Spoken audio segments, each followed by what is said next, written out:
Hello guys, कैसे हैं आप सब। उम्मीद करते हैं कि आप सब स्वस्थ होंगे और अपनी पढ़ाई में व्यस्त होंगे।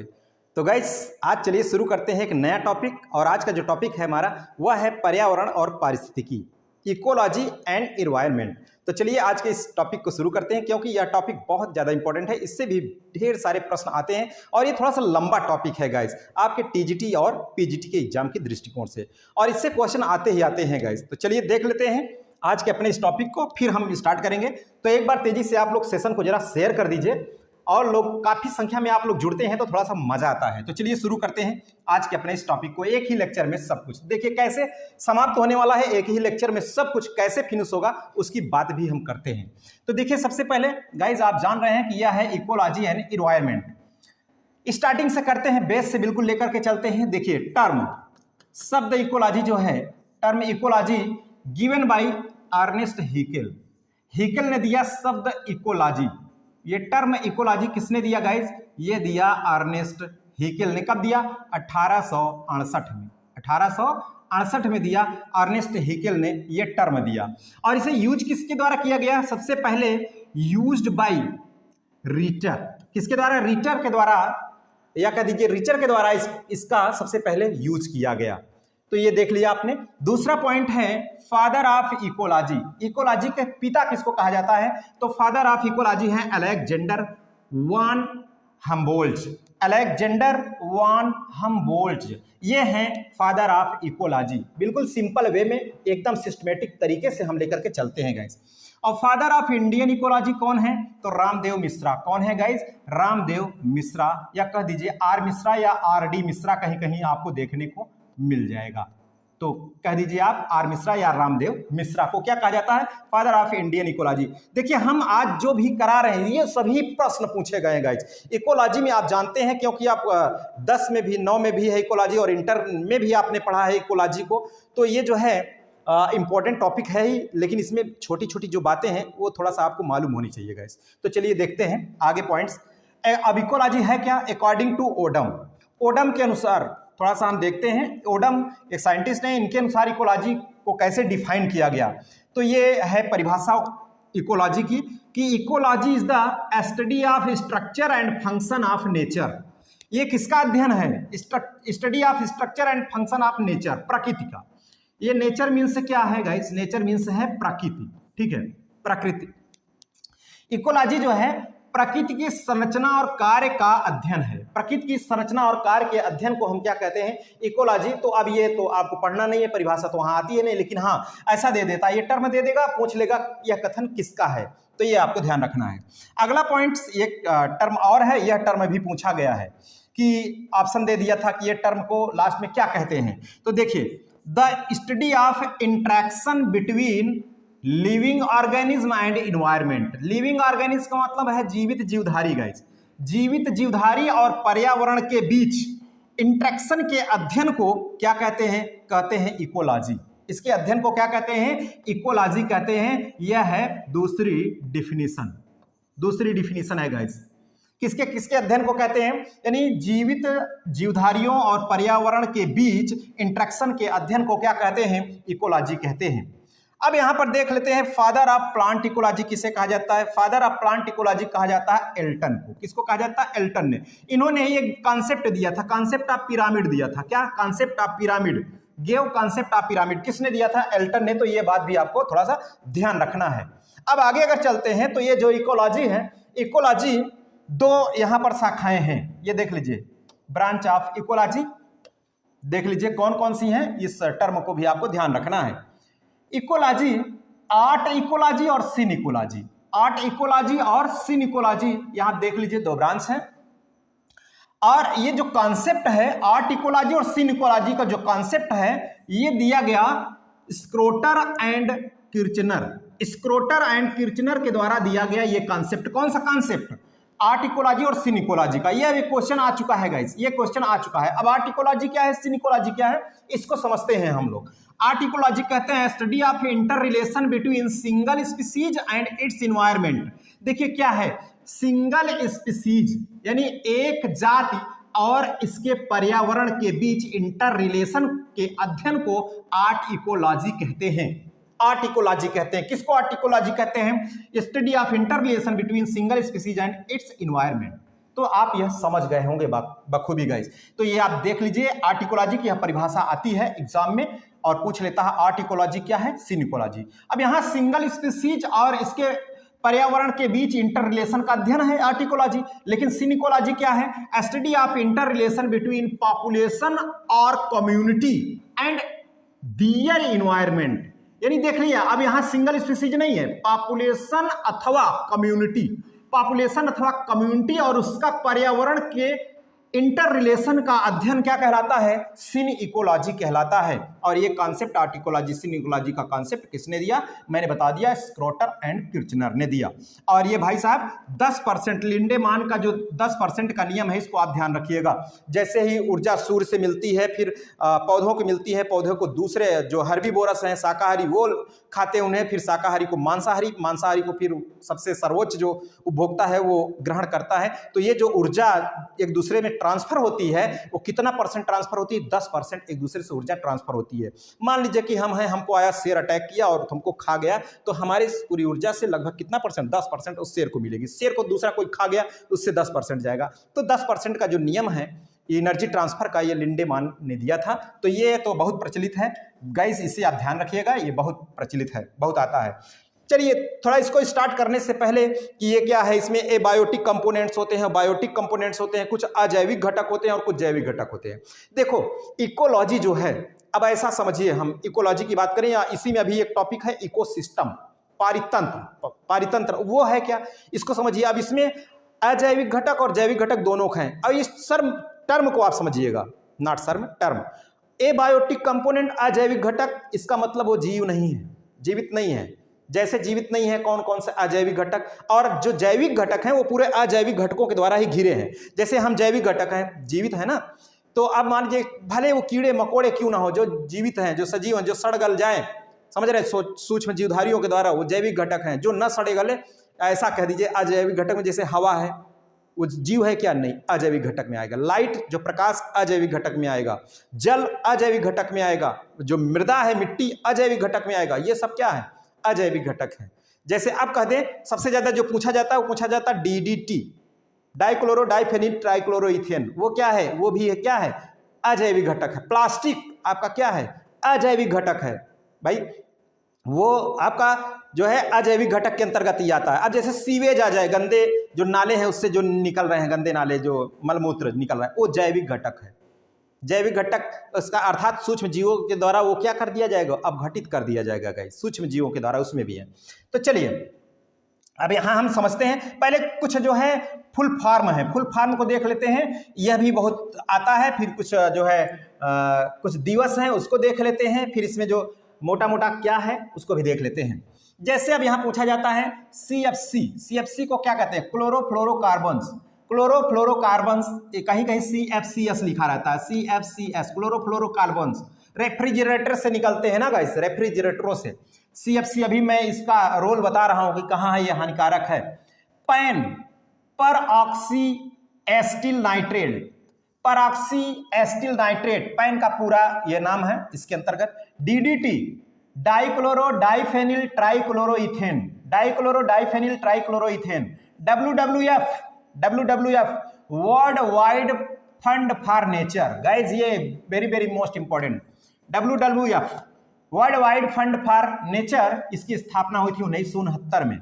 BOD बायोकेमिकल ऑक्सीजन डिमांड, कहीं कहीं बायोलॉजिकल ऑक्सीजन डिमांड लिखा होता है, बायोकेमिकल ऑक्सीजन डिमांड या बायोकेमिकल ऑक्सीजन डिमांड। देखो मैं आपको बता दूं, अभी महाकुंभ चल रहा था ना, तो जो पानी था, जो गंगा जी का पानी था, जो प्रदूषण कर रहा था, वहां से गंदा नाला भी छोड़ा जा रहा था, तो हमेशा वो चेक किया जा रहा था, हमेशा CPCB के द्वारा जो है वो चेक किया भी जा रहा था। CPCB ये क्या है देख लीजिए, सेंट्रल पॉल्यूशन कंट्रोल बोर्ड, इसका मुख्यालय कहाँ है? दिल्ली में, central pollution control board.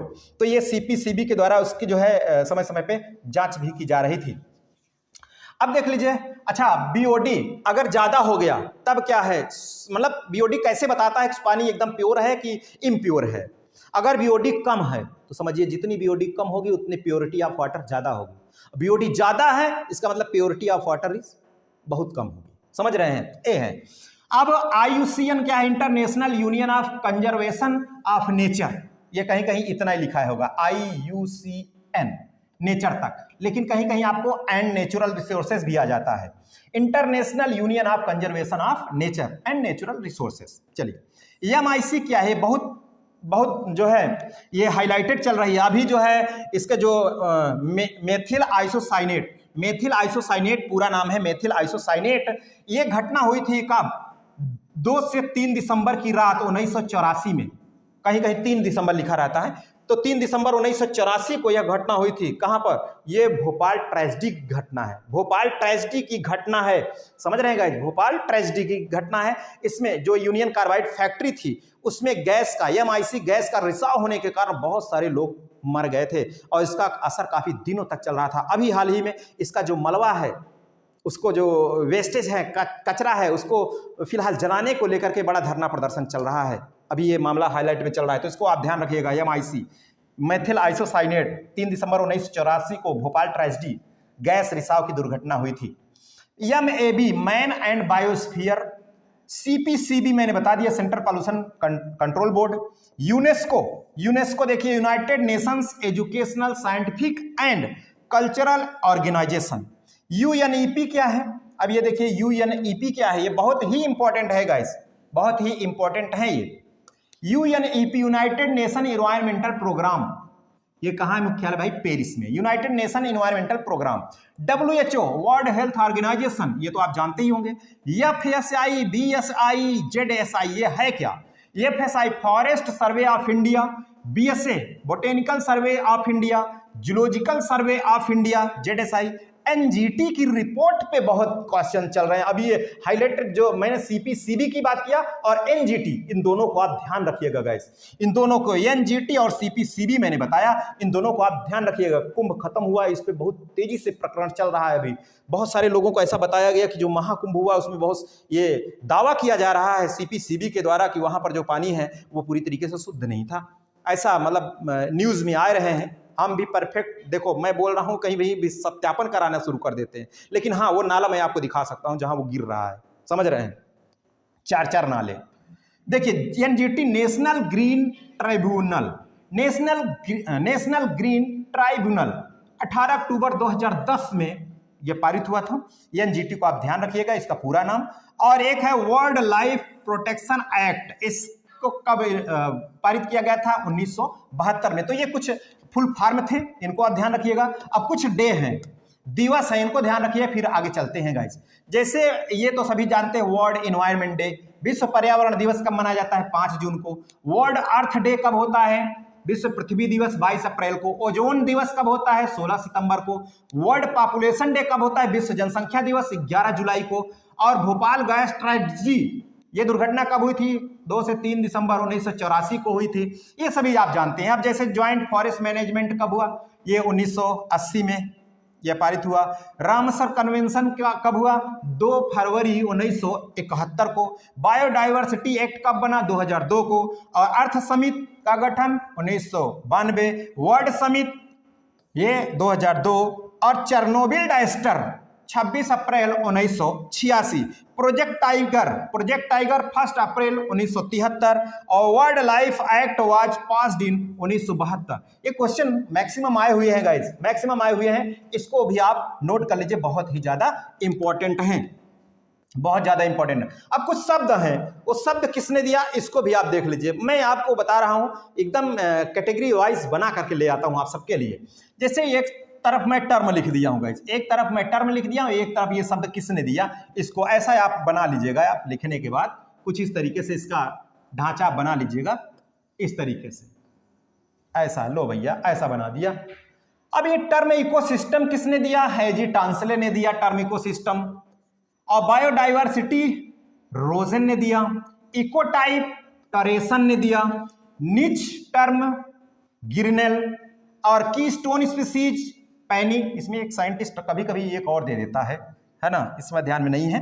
Concept of ecological pyramid Elton, अभी तो इसको पीछे भी चर्चा किया। सक्सीशन हुल्ट ने दिया।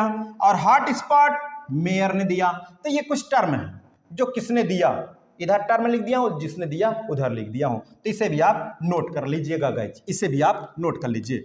अब चलते हैं, देखिए कैसे ये बायोस्फीयर फॉर्मेशन होता है। ये आपने देखा है इंटर की जो एनसीईआरटी की जो किताब है वहां पर भी आपको ये देखने को सीधा सीधा मिल जाएगा, और एनसीईआरटी को भी एक बार हो सके तो आप पढ़ लीजिएगा। वैसे जितना मैं आपको बता रहा हूँ बहुत मेहनत करके इसको जो है इसका करेक्शन किया गया है, और इसे पढ़ लिया तो आपका ज़्यादा जो है कवर हो जाएगा। और इंटर में भी इसलिए मैं समझा नहीं विशेष रूप से। अब ऑर्गेनिज्म कैसे बनता है ये तो मैं बताऊंगा नहीं, बहुत सारे ये सब इंटर की बातें हैं कि वही सेल से सेल मिलकर के ऊतक बनाए, ऊतक से ऊतक तंत्र से फिर ऑर्गन, ऑर्गन से ऑर्गन सिस्टम, फिर ऑर्गन सिस्टम मिले तो ऑर्गेनिज्म बन गया ऐसा। फिर उसके बाद वो जैव अणु जो बनते हैं उसकी बात नहीं कर रहे हैं। ऑर्गेनिज्म जीवधारी जब मिल जाते हैं तो वही बनाते हैं क्या, पॉपुलेशन। जब पॉपुलेशन कई बनते हैं तो मिलते हैं तो कम्युनिटी बनती है। अब कम्युनिटी के द्वारा ही फिर कम्युनिटी सिस्टम और जो अजैविक घटक है उन सभी के द्वारा क्या बन जाता है, इकोसिस्टम बन जाता है। फिर कई इकोसिस्टम जब मिलते हैं तो बनता है बायोम, और बायोम फिर मिलकर के क्या बनाते हैं भाई, बायोस्फीयर बनाते हैं। तो ये आप ये देख लीजिए क्रम, कभी कभी ऐसा क्रम पूछ लेता है इसलिए मैं इसको नोट कर दिया हूं। क्रम इसका आप सही ध्यान रखिएगा कि ऑर्गेनिज्म पॉपुलेशन, पॉपुलेशन से कम्युनिटी, कम्युनिटी से इकोसिस्टम, इकोसिस्टम बायोम, बायोम से बायोस्फीयर, ये आप ध्यान रखिएगा। उम्मीद करते हैं कि आपकी यह समझ में आ रहा होगा गाइस। यदि समझ में आ रहा है तो आप लोग एक बार थंब अप करिए, जरा फिर मजा आ जाए, और एक बार शेयर करिए। देखिए आप लोगों की संख्या जब देखते हैं तभी जो है ऊर्जा हमें भी आती है, फिर ऊर्जा हम आपको ट्रांसफर करते हैं। हालांकि यहाँ लिंडेमान का 10% नियम लागू नहीं होता, यहाँ पर जो चौचक ऊर्जा देते हैं, समझ रहे हैं। और बिल्कुल इस समय आप लोग जो है एकदम जुट जाइए। हालांकि बहुत लॉस हुआ, काफ़ी दिन बाद हम क्लास लेकर के आए, लेकिन हाँ जो क्लासेस हम आपका स्टार्ट कर रहे हैं वो पूरा हम आपका फिनिश करेंगे, आप भरोसा रखिएगा। क्योंकि मैक्सिमम जो आपका कोर्स है टीजीटी और पीजीटी का वो मैं आपका कवर कर चुका हूँ। लगभग 3 भाग में से 2 भाग फिनिश हो चुका है एकदम करेक्ट, और 1 भाग बचा है। तो एक टॉपिक एक ही दिन में हम फिनिश करते हैं, उसके लिए कुछ आपको भी मेहनत करना पड़ता है, कुछ हमें भी मेहनत पड़ता है, तब जाकर के पूरा संपूर्ण होता है। और जैसे आज मैं लेक्चर ये बता रहा हूं, आज लेक्चर बताने के बाद मैं आपका कल ही टेस्ट लूंगा गाइस, कल ही इकोलॉजी और एनवायरनमेंट का टेस्ट लूंगा आपसे। तो आप लोग टेस्ट में भी जरूर शामिल रहिएगा। लेकिन हाँ, इससे अगर आपने पढ़ लिया तो जो टेस्ट आप चाहे जहां पर भी टेस्ट दीजिए तो आपका मैक्सिमम क्वेश्चन आपका हल हो जाएगा गाइस। चलिए, अब 1% हम नहीं कह सकते, हम कोई भगवान तो है नहीं कि 1% पूरा नहीं पूरा 100 में 100 हो जाएगा, समझ रहे हैं। तो ये मैं आपको फैक्ट बता रहा हूँ, बाकी मैं आपको बहलाने फुसलाने का कार्य नहीं करता। देखिए इकोलॉजिकल फैक्टर, अब यहाँ इकोलॉजिकल फैक्टर कुछ हैं। अब इकोलॉजिकल फैक्टर के बारे में ये देखिए, एबायोटिक फैक्टर हैं कुछ और कुछ बायोटिक फैक्टर हैं। एबायोटिक फैक्टर और बायोटिक फैक्टर। एबायोटिक फैक्टर में मैंने बताया अजैविक घटक। अजैविक घटक अर्थात ये समझिए कि सब भैया इसमें जीव नहीं है। जैसे एटमॉस्फेयर, टेम्परेचर जो ताप है अभी अजैविक है, और सॉइल जो मृदा है यह भी अजैविक घटक है। जल यह भी जो है अजैविक घटक है भाई साहब। वायु और विंड ये जो है कह दीजिए ह्यूमिडिटी ये भी क्या है भाई साहब, ये भी है क्या, आर्द्रता, ये भी अजैविक घटक के अंतर्गत आता है। और ये भी मिलेगा, और बायोटिक घटक, तभी इकोसिस्टम बनेगा, तभी बनेगा। अब बायोटिक घटक इसका मतलब क्या, इसमें लिविंग ऑर्गेनिज्म होंगे, इन्वॉल्व होंगे बायोटिक फैक्टर्स में। जैसे ऑटोट्रॉप्स और हेटेरोट्रॉप्स, 2 भाग में इसे डिवाइड कर दिया। किसको, बायोटिक फैक्टर्स को 2 भाग में डिवाइड कर दिया। एक तो ऑटोट्रॉप्स, दूसरा हेटेरोट्रॉप्स। ऑटोट्रॉप्स मतलब स्वपोषी, जो अपना भोजन स्वयं बनाते हैं। जैसे ये मुख्य रूप से प्लांट्स होते हैं, और इसी प्लांट्स को प्रोड्यूसर कहा जाता है, उत्पादक। पौधे सभी क्या होते हैं, ऑटोट्रॉप्स होते हैं, उत्पादक कहलाते हैं। और जो इसको खाते हैं भाई साहब वो क्या कहलाते हैं, उपभोक्ता कहलाते हैं। तो पहले बात तो ऑटोट्रॉप, हेटेरोट्रॉप। हेटेरोट्रॉप्स का मतलब क्या, अब इसको समझिए। हेटेरोट्रॉप्स का मतलब जो अपना भोजन स्वयं नहीं बनाते, अपने पोषण के लिए दूसरों पर निर्भर होते हैं, हेटेरोट्रॉप्स हो गए। इसमें 2 कैटेगरी है, जैसे कंज्यूमर है और डिकम्पोजर है। कंज्यूमर का मतलब ये देखिए, ये उपभोक्ता है, उपभोक्ता। ये है उत्पादक, प्रोड्यूसर को क्या कहेंगे, इसे कहेंगे उत्पादक, और इसे क्या कहेंगे, उपभोक्ता। ये डिपेंड रहता है अपने पोषण के लिए इसी पर, और ये तो डिपेंड होता है सूर्य पर। किस पर डिपेंड होता है, ये होता है सूर्य के प्रकाश से अपना पोषण बनाता है, फिर इससे पोषण कौन लेता है, उपभोक्ता लेता है। फिर इसके पूरा इसको नष्ट कौन करता है, डिकम्पोजर। वही डिकम्पोजर में कौन आते हैं भाई साहब, अब घटक में जैसे वायरस, बैक्टीरिया आ गए, सूक्ष्म जीव आ गए, जो इनको पूरी तरीके से खत्म कर देते हैं, मृत कर देते हैं। अब घटक, डिकम्पोजर, अपघटक, ये हो गए। तो अब चलते हैं थोड़ा सा आगे। अब जहां से क्वेश्चन बनता है उसको भी देख लेते हैं कि आखिर इसके अलावा अब कहां से और क्वेश्चन बनता है। ये देखिए यहाँ से भी बहुत क्वेश्चन आता है, आपका दिमाग हिल जाता है, बहुत आता है भाई साहब। अमेंसालिज्म और कमेंसालिज्म, म्यूचुअलिज्म, लिज्म, कंपटीशन आ गया, प्रीडेशन आ गया, यहाँ से भी क्वेश्चन बहुत आते हैं। तो इसको भी समझिए यहाँ, इसीलिए मैं पूरा इकट्ठे करके इसको भी आप ऐसा ही बना लीजिएगा गाइज, इसको भी आप ऐसा ही बना लीजिएगा। मैं ज़्यादा नेशनल पार्क में पहुँच गया क्या? नहीं। अब देखिए ऐसा, इस तरीके से आप इसे बना लीजिएगा। इधर जो है उदाहरण है, ये सभी जो है एग्जाम्पल है, सभी के सामने मैं नोट कर दिया हूं। जैसे अमेंसालिज्म क्या है? अमेंसालिज्म को समझिए, जैसे दो स्पीसीज हैं, कहीं दो स्पीसीज साथ में हैं, तो एक स्पीसीज को ना तो लाभ होगा और ना तो हानि होगी, इसलिए मैं 0 लिख दिया हूं, ना लाभ ना हानि। ठीक है, एक स्पीसीज को, एक जात को ना लाभ होगी ना हानि होगी, जबकि दूसरी स्पीसीज जो होगी उसके साथ उसको नुकसान होगा। उसको क्या होगा? नुकसान होगा। गाइज ये कहलाता है, इस प्रकार का अगर संबंध है किसी दो जातियों के बीच में तो उसे कहते हैं अमेंसालिज्म। क्या कहते हैं? अमेंसालिज्म कहते हैं। कहीं कहीं ये माइनस नहीं शो करता, कहीं कहीं, लेकिन फैक्ट ये एक जाति को नुकसान होता है तो दूसरी जो है ना हानि होता है ना नुकसान होता है। जैसे इसका एग्जांपल समझिए, पेनिसिलियम जो फंजाई है और बैक्टीरिया के बीच का संबंध, पेनिसिलियम फंजाई एंड बैक्टीरिया के बीच का संबंध है अमेंसालिज्म। प्रीडेशन क्या है? प्रीडेशन में एक स्पीसीज, दो स्पीसीज के बीच में एक स्पीसीज को लाभ होता है, दूसरी को हानि होता है। जैसे शेर द्वारा शिकार, हिरन का शिकार करना, भाई हिरन तो मर गया, नुकसान हो गया उसका, और शेर जो है उसका शिकार कर रहा है, शेर को भोजन मिल रहा है। तो इस प्रकार का जो जातियों के बीच में जो इंटरेक्शन है वो कहलाता है प्रीडेशन कहलाता है। पैरासिटिज्म क्या है? इसमें भी है, इसमें वही कंडीशन, एक जाति को जो है लाभ होता है, दूसरे को हानि होती है। जैसे अमरबेल का दूसरे पौधे पर उगना, आपने अमरबेल को देखा दूसरे पौधे पर उगता है, तो जिस पौधे पर उगता है उससे वो चूसता है, उससे पोषण लेता है। अमरबेल को तो फायदा हो रहा है, लेकिन उस पौधे को जिस पर वो है, जिससे ले रहा है, उससे नुकसान हो रहा है। तो ये देख लीजिए, अमरबेल का दूसरे पौधे पर उगना। कंपटीशन में, प्रतिस्पर्धा में, इसमें दोनों को, जातियों को नुकसान होता है, दोनों जातियों को हानि होती है, माइनस। जैसे चूहे की कमी का प्रभाव बिल्ली और सांप दोनों पर होता है। अगर चूहा कम हो गए जहां पर है, जिस पर निर्भर है, बिल्ली भी निर्भर है और सांप भी निर्भर है। भाई सांप भी चूहा को खा लेता है और बिल्ली भी चूहा को खा लेती है। अब ये इसकी कमी हुई तो बिल्ली और सांप दोनों को नुकसान हो गया। तो ये देख लीजिए, कंपटीशन वहां होता है। भाई बिल्ली चूहा आपस में देखे, चूहो ही गए भाग, समझ रहे हैं? जब भाग गए तो यही कंपटीशन आ जाता है बिल्ली और सांप में हमेशा। कमेंसालिज्म क्या है? एक स्पीसीज को तो लाभ होता है, दूसरी स्पीसीज जो है इसको कहीं कहीं जो है हानि होती है और कहीं कहीं कोई प्रभाव नहीं होता है, मतलब उसकी सतह पर रहो, चलो ठीक है। मतलब कमेंसालिज्म में एक को लाभ, दूसरे को ना तो लाभ ना तो हानि, ना तो लाभ ना तो हानि, वही कंडीशन लगभग। अच्छा ये कंडीशन नहीं है, यहाँ एक को लाभ है, दूसरे को ना तो लाभ ना तो हानि। जैसे चूसक मछली शार्क की सतह पर होती है, चूसक मछली शार्क की सतह पर होती है। अब यहाँ म्यूचुअलिज्म को देख लीजिए, इसमें दोनों स्पीसीज को लाभ होती है। जैसे लाइकेन में वही दो कंपोनेंट है, लाइकेन में एल्गी और फंजाई, तो दोनों को लाभ होता है, एल्गी को भी और फंजाई को भी। और fig flower pollinated bye wasp, wasp के द्वारा जो फिग का पुष्प है वो परागण की क्रिया होती है, तो उसको भी कुछ मिल जाता है, वेस्प को पोषण, और इसमें पॉलिनेशन भी हो जाता है। समझ रहे हैं? जैसे वो गई जो है मधुमक्खी बैठी पुष्प पर, तो उसके द्वारा उसमें परागण की क्रिया हो गई पुष्प में, और मधुमक्खी को परागरस भी मिल गया। कोऑपरेशन में क्या होता है? दोनों को लाभ होता है। न्यूट्रलिज्म में दोनों को ना तो नुकसान ना तो लाभ, ये न्यूट्रल है बिल्कुल इस तरीके से। अब कुछ जो महत्वपूर्ण और प्रश्न आते हैं वो इस तरीके से हैं, इसको भी देख लीजिए। जैसे नेशनल पार्क है और मेन कंजर, और कुछ नेशनल पार्क, महत्वपूर्ण नेशनल पार्क तो और भी हैं, लेकिन ये महत्वपूर्ण नेशनल पार्क को मैं शामिल किया हूँ। इस नेशनल पार्क में मैं आपको बता दूं, इस नेशनल पार्क में कुछ जो जंतु हैं वो संरक्षित भी किए जाते हैं। तो मुख्य रूप से कौन से जंतु हैं जो संरक्षित किए जाते हैं, उसकी लिस्ट लेकर के मैं उपस्थित हूँ। यहाँ पर आप देख लीजिए, जैसे नेशनल पार्क है, इसको भी आप ऐसा बना लीजिएगा गाइस, इस तरीके से आप बना लीजिएगा अपने हिसाब से। देखिए यहाँ पर जैसे गिर नेशनल पार्क कहाँ है? गुजरात। गी से गिर, गु से गुजरात, गीगू ऐसा बनाइए आप थोड़ा सा याद करने के लिए। गिर नेशनल पार्क कहाँ है? पहला गुजरात में है। इसमें किसका संरक्षण होता है? एशियन शेर, एशियाई शेर अथवा कह दीजिए बब्बर शेर। किसका कंजर्वेशन होता है? बब्बर शेर। कहाँ पर है? गिर, गुजरात में। गिर नेशनल पार्क में बब्बर शेर का संरक्षण होता है, ये आप ध्यान रखिएगा। या एशियन लायन ऐसा शब्द। दुधवा नेशनल पार्क ये कहाँ है? यूपी में, उत्तर प्रदेश में। कभी कभी ये भी पूछ लिया जाता है, स्थान भी पूछ लिया जाता है।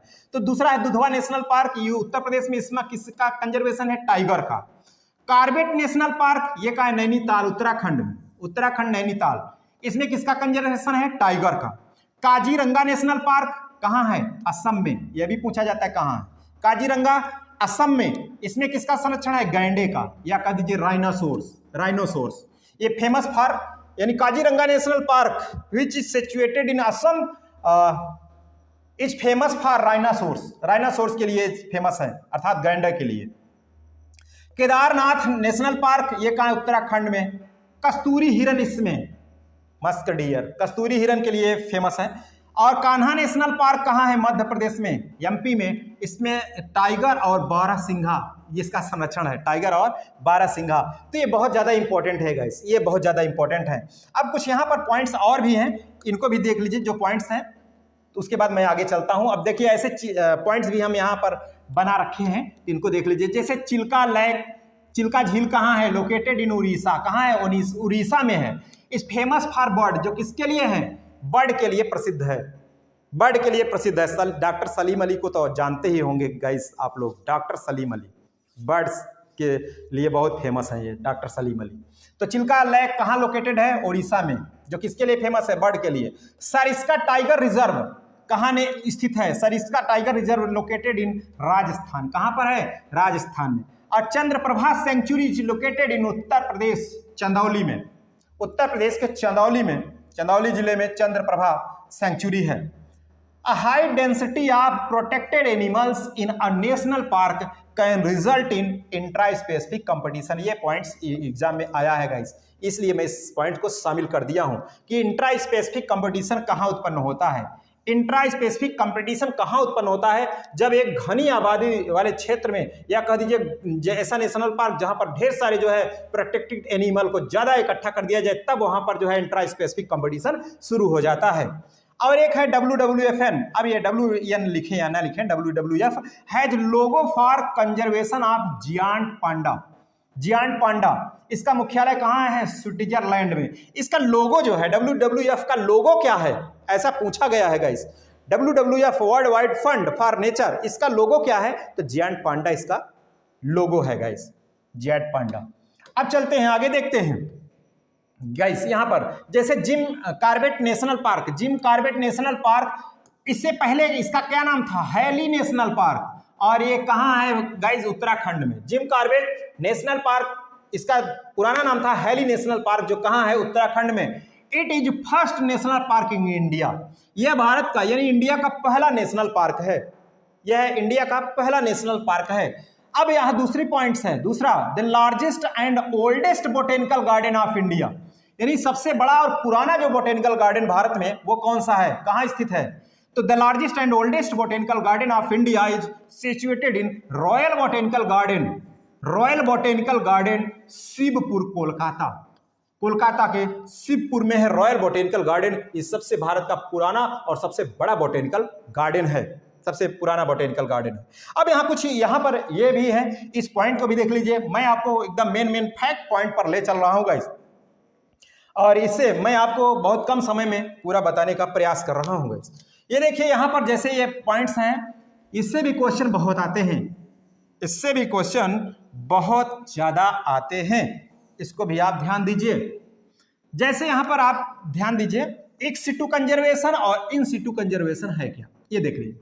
स्वस्थाने और बहिर्स्थाने, देखिए अब यहाँ एक सिटू कंजर्वेशन, यहाँ एग्जाम्पल पूछा जाता है गाइस, एग्जाम्पल ऐसा आप समझिए। जो इन सिटू कंजर्वेशन है, इन सिटू कंजर्वेशन स्वस्थाने, ये कुल मिला के नेचुरल एनवायरनमेंट में होता है। कहाँ होता है? ये नेचुरल एनवायरनमेंट में होते हैं इन सिटू कंजर्वेशन, प्राकृतिक पर्यावरण में होते हैं कुल मिलाकर। और ये कैसे होते हैं? ये जो बनाए जाते हैं गाइस, एक दूसरे से जगह से ट्रांसफर करके वहां पूरा बना दिया जाता है। तो ये क्या है? ये बहिर्स्थाने, इसका नाम ही है इन सिटू कंजर्वेशन। बाहर से समझिए इसको ले आ करके पूरा बनाया जा रहा है या मॉडिफाइड किया जा रहा है। ये कैसा है? ये नेचुरल एनवायरनमेंट में होता है कुल मिला के। इसका ट्रिक एक आप ध्यान रखिए, दूसरा अपने आप याद हो जाएगा। इसका ट्रिक है गाइस, क्या ट्रिक है इसका याद करने के लिए? एक का ट्रिक बना दिया हूं, दूसरा आप याद कर लीजिएगा। इन सिटू कंजर्वेशन का ट्रिक है बीवी का नशा। बीवी का नशा, इसे आप समझिए बीवी का मतलब क्या है, बी से है, बी आई से है biosphere reserve, biosphere reserve, B I से क्या है बायोस्फीयर रिजर्व, और वी डब्ल्यू आई से क्या है wildlife sanctuary, wildlife sanctuary. जो बायोस्फीयर रिजर्व है ये और वाइल्ड लाइफ सेंचुरी है, और का साइलेंट है बीवी, बीवी का मतलब बी आई और डब्ल्यू आई, बी आई से बायोस्फीयर रिजर्व, डब्ल्यू आई से वाइल्ड लाइफ सेंचुरी, का साइलेंट है। नशा का मतलब क्या है, यानी इसे नेशनल पार्क, और यस ए से सेक्रेट ग्रूव, सेक्रेट ग्रूव। तो ये आप जान लीजिए कि नेशनल पार्क जो है वो कैसा है, इन सिटू कंजर्वेशन में, और यही सबसे ज्यादा पूछा जाता है, या तो बायोस्फीयर रिजर्व पूछा जाएगा। तो इन सिटू कंजर्वेशन के एग्जांपल कौन है, बीबी का नशा याद रखिएगा, biosphere reserve, wild life sanctuary और नेशनल पार्क, और कौन सा है सेक्रेट ग्रूव, ये ध्यान रखिएगा। और इधर इन सिटू जो कंजर्वेशन है इसके एग्जांपल क्या है, जैसे बॉटेनिकल गार्डन है, जूलॉजिकल पार्क है, wild life safari, wild life safari, gene bank, seed bank, aquarium, tissue culture centre, ये सभी जो है ये क्या है एक सिटू कंजर्वेशन है, एक सिटू कंजर्वेशन है गाइस। तो ये आप ध्यान रखिएगा, एक आप ट्रिक बनाइएगा, दूसरा अपने आप ये हटा दीजिएगा, इसको वहां से निकाल करके सब कैसे हो जाएंगे एक सिटू कंजर्वेशन में आ जाएंगे। तो गाइस आपको बता दें ये जो मैं बनाया हूं इस तरीके से प्रक्रिया, हालांकि जो इतना भी है ये लंबा एक ही लेक्चर में पूरा जितना अभी मैं बताया उम्मीद करते हैं कि आपकी समझ में आ जाएगा। इसी तरीके से ये पूरी जो 19 पेज का यह चैप्टर मैं बनाया हूँ, और इस जो ये पीडीएफ है इसे यदि आप प्राप्त करना चाहते हैं तो आप जो है आपको बता दें 10 रुपये आपको पेड करना पड़ेगा इस पीडीएफ, ओनली फॉर इकोलॉजी यानी एनवायरमेंट, इस पीडीएफ के लिए जो आप 19 पेज की है। कितने पेज की है 19 पेज की है ये पीडीएफ। इसके लिए आपको 9219008522 इस पे आपको संपर्क करना होगा। जो लोग नए हैं, जो लोग जुड़े हैं, व्हाट्सएप ग्रुप बनाया गया है, इस नंबर से व्हाट्सएप ग्रुप बनाए गए हैं, तो जो लोग व्हाट्सएप ग्रुप में जुड़े हुए हैं वो अगर लेना चाहते हैं तो 10 रुपये पेड करके, आप लोग जानते हैं कि एक स्कैनर भेजा जाता है और स्कैनर पर आपको पेड करके आपको ये पीडीएफ मिल जाती है। और जो लोग नए हैं वो इस नंबर पर आप लोग मैसेज करके ये पीडीएफ प्राप्त कर सकते हैं। और यदि आपको अभी तक हमारे इस चैनल पर बायोलॉजी जोन पर जितने भी टीजीटी पीजीटी बायोलॉजी से संबंधित इस वर्ष के जितने भी चैप्टर फिनिश हुए हैं, जितने लेक्चर फिनिश हुए हैं, उसकी अगर आप पीडीएफ चाहते हैं तो भी आपको पूरी पीडीएफ आपको मिल जाएगी, है ना। जितने लेक्चर हुए हैं, थोड़े बहुत अभी नहीं हुए हैं, उसको छोड़ करके बाकी आपको पूरे मिल जाएंगे। इस नंबर पर आपको कांटेक्ट करना पड़ेगा, आपको बोलना होगा, वहाँ लिख करके भेजना होगा, व्हाट्सअप करना होगा। वहाँ कॉल अलाउ नहीं है गाइस, मैं बार बार बोलता हूँ कि कॉल अलाउ नहीं है। आपको व्हाट्सअप करना है कि हमें टीजीटी पीजीटी का पीडीएफ चाहिए, वहाँ से आपको जानकारी दे दी जाती है, आपको कुछ शुल्क पे करके आपको पीडीएफ मिल जाएगी। समझ रहे हैं। तो ये है फिलहाल अभी ये जो पूरा जो 19 पेज का है, अगर मैं फिनिश करूं तो गाइस जब ये थर्ड शायद तीसरा ही पेज चल रहा है, बहुत ज़्यादा टाइम हो जाएगा, बहुत ज़्यादा टाइम हो जाएगा। और जैसे मैं समझा रहा हूं, पूरा कलेक्शन कर दिया हूं, इकट्ठा कर दिया हूं, इसको आप बखूबी अपने से ही समझ सकते हैं गाइस, अपने से ही समझ सकते हैं। तो एक बार इस पीडीएफ को ले लीजिए और आप इसे पढ़ लीजिए, फिर कल हम इसी का टेस्ट लेकर के आते हैं गाइस, कल इसी का हम आपको टेस्ट लेकर के आते हैं। फिर टेस्ट में आप शामिल होइए और फिर बताइए आप जो है, यदि नहीं समझ में आएगा पढ़ने से तो फिर आप लोग कमेंट करिएगा, मैक्सिमम जब कमेंट होंगे तो हम इसको फिर से समझा देंगे। फिलहाल हम ज़्यादा टाइम नहीं लेते हैं, आपका सीमित समय में आपको पूरा बता देते हैं, उसी पैटर्न पे आपको पूरा पढ़ना होता है। और इस पूरे पीडीएफ में आपको बता दूं, अगर आपने पढ़ लिया, बड़ी शिद्दत से, बड़ी मेहनत से इसको पूरा तैयार किया गया, आपका एक भी प्रश्न छूटने वाला नहीं है। और सारा जो अभी तक जितने भी क्वेश्चन, चाहे जहां में हो, चाहे वो एलटी ग्रेड का क्वेश्चन है, आरपीएससी का जो क्वेश्चन हो, चाहे वो टीजीटी का हो, चाहे पीजीटी का हो, अगर इन्वायरमेंट और इकोलॉजी से प्रश्न आया है तो इसमें वो जरूर छपा है गाइस, इसमें वो जरूर शामिल है। मैं आपको बता दूं, चाहे ग्लोबल वार्मिंग हो, चाहे एसिड रेन है, चाहे जो भी हो, सभी हैं इसमें। देख लीजिए, जैसे डीम किसे कहते हैं, निच किसे कहते हैं, और इकोसिस्टम किसे कहते हैं, बायोस्फीयर किसे कहते हैं, इनकी मैंने परिभाषा भी नोट कर रखा है, परिभाषा भी इसकी मैं नोट कर रखा हूं। और जो इसमें सबसे ज़्यादा जो इंपॉर्टेंट प्रश्न है उनको भी मैं नोट कर रखा हूं। जैसे first earth summit for environment conservation was held in, सबसे पहले ये जो अर्थ समिति है पर्यावरण से संबंधित, ये कहाँ पर हुई थी, तो ये ब्राजील में हुई थी। अभी देख लीजिए, जैसे यहाँ पर depletion of protective ozone layer is mainly caused due to presence of CFC, वो जो ओजोन लेयर है उसका क्षरण किससे हो रहा है, किसकी उपस्थिति में क्षरण हो रहा है, तो CFC के कारण हो रहा है, यानी क्लोरोफ्लोरोकार्बन्स के कारण इसका क्षरण हो रहा है। अब जैसे the only gas in the atmosphere, वो एटमॉस्फेयर में कौन सी वो गैस है, that can absorb the sun's dangerous radiation, जो सूर्य की हानिकारक किरणों को जो एब्जॉर्ब कर लेती है, तो वो है ओजोन। समझ रहे हैं, ओजोन। तो इसी तरीके से अब जैसे in the absence of carbon dioxide, carbon dioxide की उपस्थिति में द अर्थ विल बी, पृथ्वी कैसी हो जाएगी, अगर पृथ्वी पर कार्बन डाइऑक्साइड ना हो तो पृथ्वी कैसी हो जाएगी, एज कोल्ड एज मून, यानी चंद्रमा जैसे ठंडी हो जाएगी। कैसे, आप जानते हैं कि अगर CO2 का कंसंट्रेशन बढ़ रहा है तो उमस बढ़ती है, वो ग्लेशियर जो है, वो बर्फ है, वो पिघलना शुरू होती है, और पिघलने से CO2 का कंसंट्रेशन बढ़ा तो वहाँ बर्फ जो पिघली तो वो जो है, जो सागर है, समुद्र है, वहाँ पर जो है जलस्तर क्या होने लगता है, वो बढ़ने लगता है। तो ऐसा भी घुमा घुमा के जो क्वेश्चन पूछा जाता है वो सभी यहीं पर ही है। जैसे लार्जेस्ट ओजोन फॉर्मेशन, सबसे यानी ओजोन फॉर्मेशन का कहाँ सर्वाधिक होता है, पाया गया था अंटार्कटिका में पाया गया। Number of biosphere reserve in India, India में कितने हैं नंबर है बायोस्फीयर, कितनी संख्या है, 18 है। ये सभी जो है जितने भी, जैसे ग्रीन हाउस गैस कौन कौन सी है, CO2, मेथेन, CFC और N2 नाइट्रस ऑक्साइड है, H2O नहीं, N2 और H2O, ये सभी गाइस, ये सभी हैं। जैसे अब यहाँ पर Minamata disease associated with mercury, Minamata disease किससे संबंधित है, मरकरी से है। और इटाइटाई किससे संबंधित है, कैडमियम से है। और ग्रीन प्लांट ऑटोट्रॉप्स, ये सभी जो है, मैं आप ये बता दें कि जो नोट्स कर रखे हैं बहुत ही ज़्यादा इंपॉर्टेंट है गाइस, इसे आप देख लीजिए, आप पढ़ लीजिए, तो आप ये देख लीजिए कितना हम बताएंगे गाइस। ये पूरे जितने भी क्वेश्चन हैं ये बहुत ही मेहनत करके इसे इकट्ठा किया गया है, पूरी PDF। आप थोड़ा सा हम और दिखा देते हैं आपको, यहाँ पर ये देख लीजिए गाइस, जो फ्लोरा फौना ले कैसे, जैसे अब ये देख लीजिए इकोसिस्टम की बात करें, इकोसिस्टम में देख लीजिए जैसे टेरेस्ट्रियल है, एक्वेटिक है, स्थलीय है, और पारितंत्र और जलीय है पारितंत्र। अब इसमें भी जो पारितंत्र से संबंधित है, जैसे यहाँ से क्वेश्चन आते हैं ग्राइजिंग फूड चेन क्या है और डेट्रिटस फूड चेन क्या है, तो इसे आप, ये बिगिंस विथ प्रोड्यूसर, ये प्रोड्यूसर से शुरू होता है। सोर्स ऑफ एनर्जी सोलर, यानी एनर्जी जो इसके ऊर्जा के स्रोत क्या है, एनर्जी सोलर है। प्राइमरी प्रोसेस, इसमें फोटोसिंथेसिस होता है। ये कौन सा है, ग्राइजिंग फूड चेन्स है। Some time connected with detritus food chain, कुछ समय के लिए हो जाता है, ये चैनल बनता है। डेट्रिटस फूड टाइम ये कैसे चलता है, ये देख लीजिए, बिगिंस विथ डीकम्पोजर, डीकम्पोजर से ही शुरुआत इसकी होती है। सोर्स ऑफ एनर्जी, डेट्रिटस है इसमें सोर्स ऑफ एनर्जी, समझ रहे हैं। तो इस तरीके से इसे आप देख सकते हैं। जैसे यहाँ पर इकोलॉजिकल पिरामिड है, तो इसे एल्टोनियन पिरामिड भी कहते हैं। इकोलॉजिकल पिरामिड जो है ये कितने प्रकार से बनता है, पिरामिड ऑफ नंबर, संख्या का पिरामिड, पिरामिड ऑफ बायोमास, जैव भार का पिरामिड, और ऊर्जा का पिरामिड, आप जानते हैं। और यही आपको समझना है, जो संख्या का पिरामिड है दो प्रकार से होता है, एक अपराइट जो सदैव सीधा बनता है, और एक इन्वर्टेड। और यही एक्सेप्शन है, ये एक्सेप्शन, सदैव तो ये सीधा रहता है, लेकिन अपवाद किसमें रहता है, जैसे ट्री इकोसिस्टम में इन्वर्टेड होता है संख्या का पिरामिड, यही आपको ध्यान रखना है। ऐसे ही ये उल्टा हो जाता है, जैसे ट्री पेड़ है, अब पेड़ तो एक ही है, उसमें कीट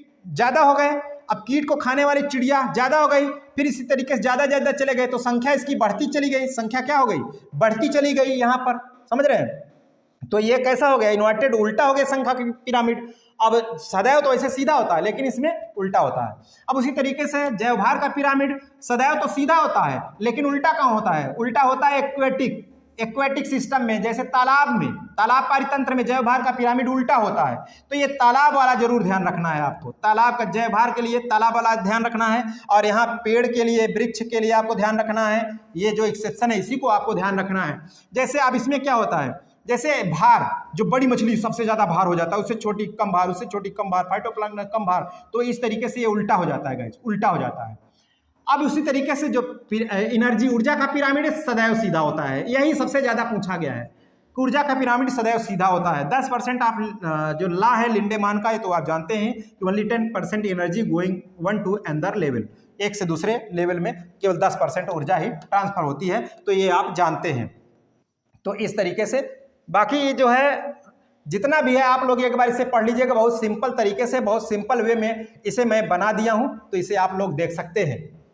तो गाइस चलिए फिलहाल आज इस लेक्चर में बस यहीं तक रखते हैं, और एक बार फिर से बता दें कि कल इसी का टेस्ट होना है। आज आप लोग इस देखिए, अगर पढ़ रहे हैं तो आपको कुछ ना कुछ तो भाई इन्वेस्ट तो करना ही पड़ेगा। इन्वेस्ट कुछ ना कुछ तो आपको करना ही पड़ेगा, कुछ पाने के लिए कुछ खोना पड़ता है, आप जानते हैं। तो आप, मैंने बताया कि 10 रुपये जो है पेड करके ये पीडीएफ आप ले सकते हैं। पूरे 19 पेज की है यह पीडीएफ, 18 पेज की यह पीडीएफ है इकोलॉजी की। आप 10 रुपये पेड करके, और नंबर है 9219008522। इस नंबर पर आप संपर्क करें। ये व्हाट्सअप करना होगा, आपको व्हाट्सअप करना होगा गाइस, समझ रहे हैं, व्हाट्सअप करना होगा।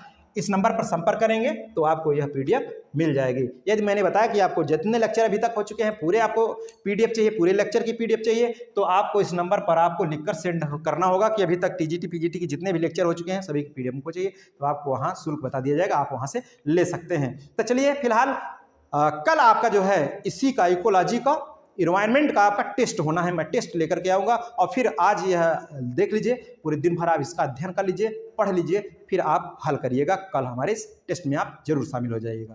तो चलिए गाइस, आज के इस लेक्चर में बस यहीं तक रखते हैं, फिर मिलेंगे नए दिन नए ऊर्जा के साथ। ओके, थैंक यू, जय हिंद।